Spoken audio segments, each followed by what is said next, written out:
बोलिए सच्चे दरबार की जय। आइए माता श्री का ध्यान करते हैं भक्तों।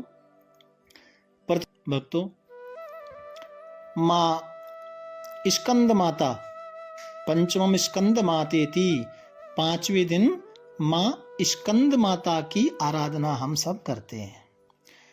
कथा श्रवण करें भक्तों। कथा आती है कि एक तारकासुर नाम का एक राक्षस था और उसने ब्रह्मा जी को तप करके प्रसन्न किया। भक्तों, तारकासुर ने कठोर तपस्या की और ब्रह्मा जी को आना पड़ा। प्रसन्न हुए तो तारकासुर को दर्शन दिया। तारकासुर के सामने ब्रह्मा जी आए और कहा, मैं तुमसे प्रसन्न हूं, वर मांगो, क्या चाहिए? तारकासुर ने कहा, ब्रह्मदेव, यदि आप मुझसे प्रसन्न हैं तो मुझे अमर कर दो। ब्रह्मा जी ने कहा कि भैया ये तो सृष्टि के अनुकूल नहीं है, अमरता का आशीर्वाद नहीं दे सकता, और कुछ भी वरदान मांगो। तो तारकासुर नाम के राक्षस ने कहा मुझे वरदान दो कि मेरी मृत्यु शिवजी के पुत्र के हाथों हो। क्योंकि तारकासुर को लगता था कि शिवजी तो शमशानवासी हैं और परम ब्रह्मचारी हैं, औघड़दानी हैं, तो ब्याह शादी तो कभी अभी हुई नहीं, ना हो आगे होने वाली है। तो जब शादी विवाह नहीं होगा तो पुत्र कहां से आएगा? तो ब्रह्मा जी ने कहा, तथास्तु, शिव जी के बालक से ही आपका वध होगा। और ऐसा वरदान प्राप्त किया तारकासुर ने भक्तों। तो फिर तो वो उसको घमंड हो गया और उसको लगा कि अब शिव जी का पुत्र कहां से आएंगे। तो सब देवताओं को सताने लगा, ऋषियों को सताने लगा, कष्ट देने लगा और स्वर्ग में जाकर चढ़ाई कर दी भक्तों। इंद्र को भी परास्त कर दिया तारकासुर ने। बड़ा दैत्य था भक्तों। और सब दौड़े दौड़े ब्रह्मा जी की शरण में गए देवतागण। ब्रह्मा जी विष्णु जी के पास। फिर सब मिलके विष्णु जी को लगा कि इसका हल तो शंकर बाबा ही करेंगे। तो सब भगवान शंकर की शरण में आए। तब आग्रह किया, निवेदन किया शिव जी को। तब माता पार्वती से विवाह हुआ भक्तों शिव जी का।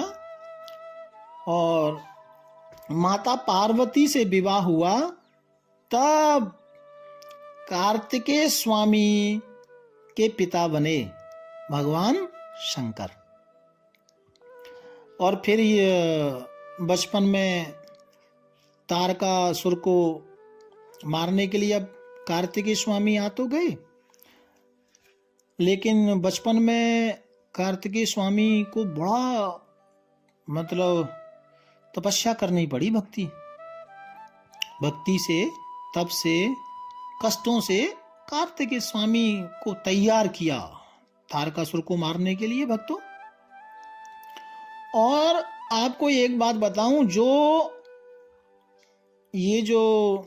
कार्तिकेय स्वामी है ना, कार्तिकेय स्वामी का नाम ही स्कंद है ना। 5वें दिन स्कंद माता की पूजा का मतलब स्कंद माता यानी कार्तिकेय की माता। समझ में आई? तो बाद में कार्तिकेय स्वामी जी ने तारकासुर का वध किया। तो आज स्कंद माता यानी कार्तिकेय की माँ का दिन है। और इनका आप प्रार्थना करें, या देवी सर्वभूतेषु माम स्कंद रूपेण संस्थिता, नमस्तस्यै नमस्तस्यै नमस्तस्यै नमो नमः, है ना। और ऐसा जब आप पूजन करें तो ऐसा विचार करें कि हम माता के बच्चे हैं, क्योंकि कार्तिकेय स्वामी को गोद में लेकर बैठी हुई है माता। तो आप ऐसा विचार करें कि मैं भी माँ का बेटा हूँ और मेरी ये माँ है जगदम्बा। इस भाव से आपने पूजा करनी है। जैसा एक बेटा, छोटा बच्चा अपनी माँ से रिक्वेस्ट करता है, कुछ मांगता है, लाड़ लड़ाता है, ऐसे इस भाव से आपको पूजा करनी है भक्तों, है ना। और कार्तिकेय माता, जो कार्तिकेय जो स्वामी हैं उनकी माता हैं, इनको माता कहा जाता है। ये कैसी हैं? बोले 4 भुजा हैं इनकी, कमल पुष्प पर बैठती हैं भक्तों, इसलिए एक नाम पद्मासना देवी भी है। और कार्तिकेय जी माता श्री की गोद में बैठे हैं। एक निवेदन और मैं करूं, पंजाब में, हिमाचल में कई जगह बाबा बालकनाथ को लोग बहुत मानते हैं, है ना। तो जो बाबा बालकनाथ को मानते हैं, पूजा करते हैं, थोड़ा सा उनके प्रति भाव रखते हैं, वो आज माता स्कंद की पूजा 5वें नवरात्रि को जरूर करें, जिससे माता तो प्रसन्न होगी ही, लेकिन बाबा बालकनाथ भी बहुत प्रसन्न होंगे। ठीक है जी। तो ये विशेष बात मैंने आपको बताई है। और विशुद्ध चक्र में, चक्र से संबंधित माता रखती हैं, इसलिए विशुद्ध चक्र का योग के द्वारा तो वो ध्यान करें। और ज्योतिष के अनुसार माता बृहस्पति ग्रह से संबंध रखती हैं। तो जो स्कंद माता की सेवा पूजा करते हैं, तो जिनका टेबा में बृहस्पति कमजोर होता है वो पुष्ट होता है भक्तों। और मैं आपको अब थोड़ा उपाय की चर्चा, और किसके लिए उपाय, क्या पूजा का महत्व होता है, तो वो आप श्रवण कर लें। देखिए, उपाय और किसके लिए, क्यों। देखिए, संतान की प्राप्ति नहीं हो रही है ना, या संतान, बेटा से, बेटी से संबंधित कोई भी समस्या है, बेटे का विवाह नहीं हो रहा है, बेटी का विवाह नहीं हो रहा है, विदेश की यात्रा नहीं हो रही है, या कोई शरीर में कष्ट है ना, कोई भी बेटा बेटी से संबंधित कोई भी समस्या है, तो ऐसे जातक जरूर मां स्कंद माता की पूजा करें।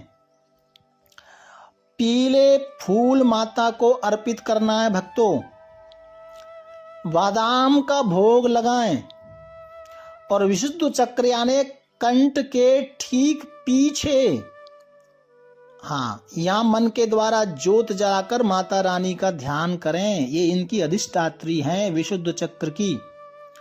और भक्तों, केले का भी भोग आप लगा सकते हैं,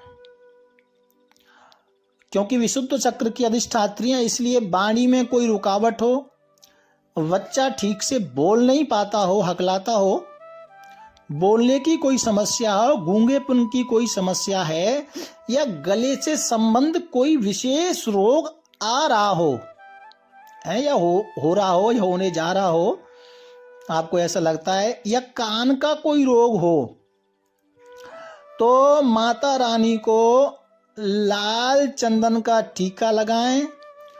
छोटे बच्चों को कोई उपहार, जैसे बच्चों की खेलने की कोई वस्तु होती है, छोटे बच्चों को उपहार जरूर दें, जिससे, क्योंकि माता स्कंद माता कार्तिकेय की माता है, बच्चों को लाड़ लड़ा रही है माता रानी, इस भाव से यदि छोटे बच्चे प्रसन्न होंगे तो आपका कार्य जरूर बनेगा। ठीक है जी।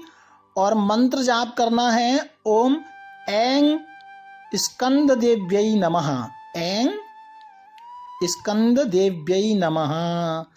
ऐसा इस मंत्र का जाप करें, जितना आप कर सकते हैं, 10 बार, 20 बार, या 1 मिनट, 2 मिनट, 10 मिनट, या 108 बार, ये आपने जरूर करना है। ठीक है जी।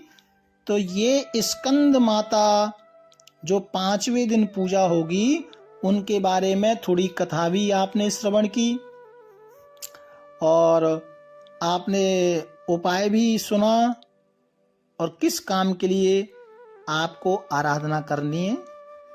ठीक है ना, मातृत्व शक्ति है ये, तो स्कंद माता को आप प्रसन्न करें, आपके बच्चों का कोई भी कार्य किसी भी तरह का रुका होगा जरूर बनेगा। मेरा निवेदन ये है कि मैं जो आपको रोज रोज ये उपाय बता रहा हूं ना, ये जो भी काम करना है एकदम 100% भाव से करना है ना। नहीं तो आप सोचेंगे गुरुजी हमने ये उपाय तो किए लेकिन साडा काम नहीं हुआ। काम होगा कैसे? तुसी उपाय ना तो मन से कर रहे हो, ना मन से ध्यान कर रहे हो, खाली फॉर्मेलिटी कर रहे हो, इससे काम नहीं होगा। ऐसे तो मेरे जैसे गुरु कितने बता रहे हैं और लोग कर भी रहे हैं और कुछ हो नहीं रहा। इसलिए एकदम रोजाना, जैसे बच्चा रो करके अपना मुंह लाल कर लेता है ना, ये विशेष बात है, एकदम अत्रत्रा भाव से, हाँ, जो माता का दिल हिल जाए। छोटा, आपने देखा ना, छोटा बच्चा जब रोता है तो माँ ने एक बार सुनती नहीं, वो बेडरूम में रो रहा है, माँ किचन में है, नहीं सुनती। दूसरे बार रोता है छोटा बच्चा, तीसरी बार, लेकिन जब बच्चा रोता ही है तो माँ को गैस बंद करके किचन से, रसोई से बच्चे के पास आना पड़ता है। इसलिए थोड़ा ये जो भी काम करना है ना, दिल से करोगे अवश्य काम बनेगा, ऐसा मेरा मानना है। भाव प्यार से जय माता दी। कल माता कात्यायनी, षष्ठम कात्यायनी तिचा चर्चा करेंगे। आप सभी के लिए बहुत बहुत प्यार से जय माता दी।